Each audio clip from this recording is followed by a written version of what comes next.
Hi, my name is Martin French and I'm directing the Trestle at Pope Creek by Naomi Wallace, a play that we're producing here in Louisville in Kentucky in mid-May for 3 performances only, the 12th, 13th and 14th of May. You're wondering why am I talking to you about this play? I'm here looking for money. Who'd have thought that on GoFundMe? But there's a reason. The play is about the purposelessness of life in a world where everything has changed. It's about the fracturing of identity and how we come to terms with living in a world where everything we were taught to expect is changed. It's a play about life after the pandemic, except this play was written 20 years ago, and 25 years ago, in fact. It was written set in the Depression in 1936, and it was set here in Kentucky. But the themes, I think, are probably more real and more apt now than they were back in 1998 when it went on in Actors Theatre. It's going to be a challenge for the actors. We've had some rehearsals and I have an amazing cast. I'm so fortunate that these wonderful people chose to work with me. And it's going to be a challenge for the audience too.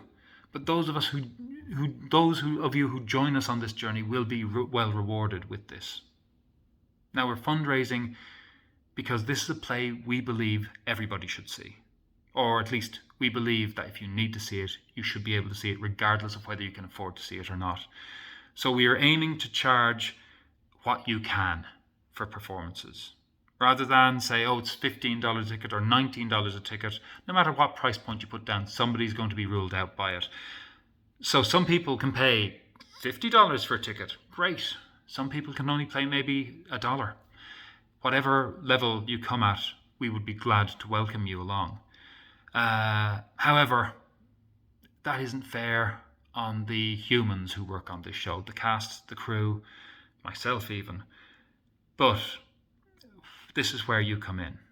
Your support of this project should be able to help cover basic costs of the show and paying our cast, paying our crew.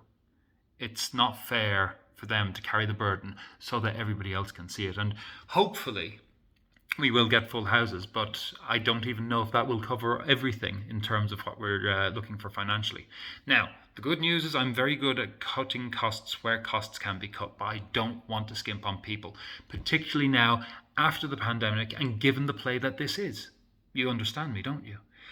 So we need to raise a certain amount of money so that everybody involved can be paid. And everybody involved is either from Kentuckiana or living it. Even the writer, who I don't know, she is a very famous, very important writer, but her work isn't being produced here.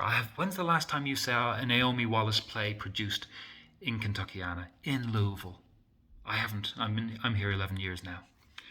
So this GoFundMe thing isn't really set up for perks, but what I can do is the first 50 people who give $25 or more to this fundraiser, for every $25 you give, you get a ticket to the show. I need to limit it because we've only 90 seats available, and I need to ensure that people who need to come and see this but who can't afford to pay $25 get a chance to.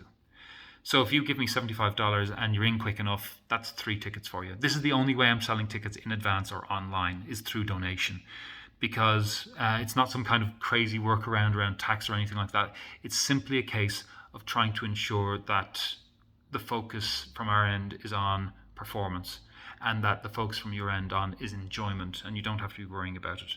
If you want to come along on the night, we will have Venmo and credit card stuff and a bucket for cash. We can work everything out. But your funding now in helping to support local arts will also help make this show a reality and hopefully help people beyond yourself to get to this show. The more money you give, the more people who might not otherwise get to see the show will. That was very badly put. You'd know I wasn't an actor, wouldn't you? Anyway, if we exceed the money we're looking for, what I'm going to do is divide the excess over, and half that's going to go to actors straight off. The other half is going to go into a project which I'm hoping to launch next year, which is going to help new directors have an opportunity to use their voice. I'll talk more about that during the summer. But for now, thank you for watching. If you can contribute, please do. Even if it's only pennies, every little bit will help. Thank you for supporting local arts.